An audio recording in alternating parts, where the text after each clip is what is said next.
money is the biggest motivating factor of anything out there to get people to transact. So if they say no, then I have to think about it a little bit more. What other directions can I take to help these guys make a good decision? What's up, guys? Duane Richins, Real D2D. Today we're going to talk about hard clients. Now, you can get a hard client right from the start at the front door. When you knock on the door, they're difficult, they're distant, they're like, hey, stay back, we don't want to talk to you. You've got to break that ice and help them get through the no's in order to get the yeses. So when I knock on a door and I say, have you ever thought about buying, selling, or investing in real estate? And they're like, no, we haven't. That's cool. That's exactly what I want to hear. Do you know why? Because if they're telling me that, that means they haven't talked to any other real estate agents. So at that point, I need to help them understand why now is the best time in the world for them to buy real estate and guide them through that process. So my next question is going to be, is this your forever home? They're going to say no most of the time because the areas I'm knocking, it is not their forever home. Therefore, I can walk them through the process of what it looks like to move when they're ready to, what it looks like for them to move now, and help them make those decisions. Now remember, you're going to have clients that are crazy hard. They're going to be way standoffish. They're going to be pushed back, be like, nope, don't talk to me, strikes, right? Don't worry about that. It's not an attack on you. It's simply you haven't helped them understand what they need to feel or understand in order for them to make a buying decision. So let's walk them through the process. And that starts with asking the right questions. Because you're never going to sell someone that's standoffish by you telling them what they need to do. So first things first, let's find a reason that benefits them to listen. So oftentimes one of my questions I'm going to ask is, if I could save you a bunch of money by doing this sooner, would you consider it? And if they say no, guys, it's going to be pretty hard to bring them back around because money is the biggest motivating factor of anything out there to get people to transact. So if they say no, then I have to think about it a little bit more. What other directions can I take to help these guys make a good decision? And if nothing's there, be okay with walking on to the next door. Be okay with connecting with them well enough to add them to your database. So you can invite them to events.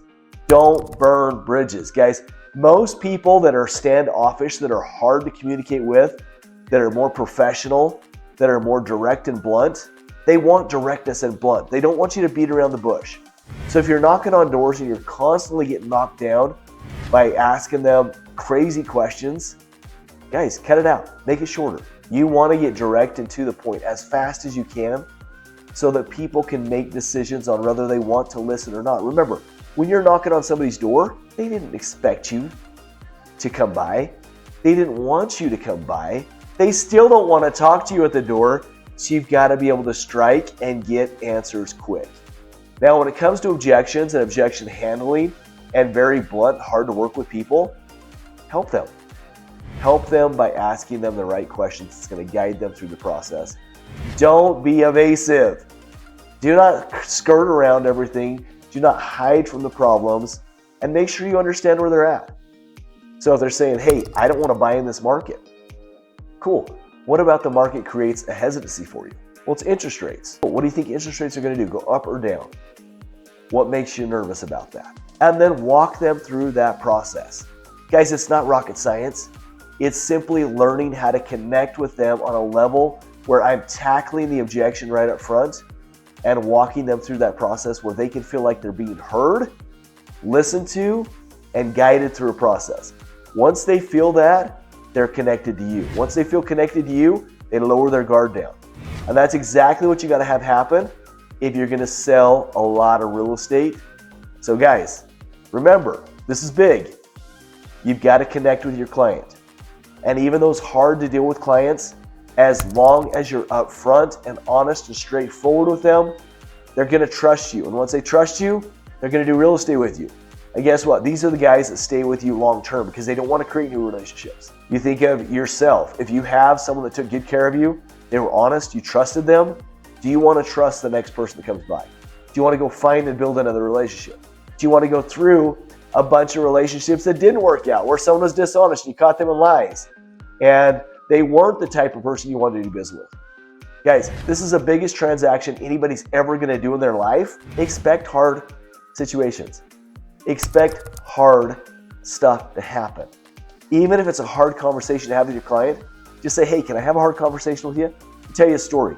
I knocked on a lady's door once, and I just sold the house across the street. And I says, hey, I just sold this house in a couple days. We had a ton of people looking. Have you ever considered buying, selling, or investing in real estate? She's like, yeah, we want to sell our house. What did you sell the neighbor's house for? I told her. She's like, if you can get this much out of my house, I'll sell it today. And I says, can I be honest with you? And she goes, yeah. I says, I can get this much out of your house, but you're going to have to do some certain things. I says, number one, I've got to have you move out. She's like, what? Yeah, I've got to have you move out. Number two, we've got to go in and paint the house and get rid of some of the smells. This house smelled like a lot of fishy smells, okay? They used a lot of a walk. And that being said, they had grease splattered up all over the walls. And so I said, that's the only way we're going to be able to sell this house at the money that you need to. Well, guess what? I offended her. And she didn't want to use me as a real estate agent. So she hired another agent. That other agent took 2 weeks and they didn't sell the house. She fired the other agent. She called me back. She says, Duane, we're willing to do exactly what you told me. We're going to move into a long-term extended stay hotel for a week. We're going to clean all of our stuff out, move it into storage. And then we're going to paint like you told us to, get rid of the smells, and we're going to have you stage it. And we want to see if you can keep through on your word. Well, guess what, guys? I sold the house in 3 days, just like I said I would, above list price. And she trusted me because I was blunt, I was honest, straightforward. I helped them buy $1 million home. I helped her boyfriend sell his home as well to move into the house on that $1 million property. And it's all because I was transparent, straightforward, and confident in how I delivered the information. So guys, there's a lot of hard conversations out there to be had. Don't be scared of them. Tackle them, be honest, and make sure you deliver the information that they need to, and you will find success. Guys, make sure you like and subscribe. Share any stories you've had that might be funny or that drove confidence. I'd love to hear what you guys are doing to help overcome some of these hard clients and win their business for life. Thanks for watching today, you guys. Have a good day.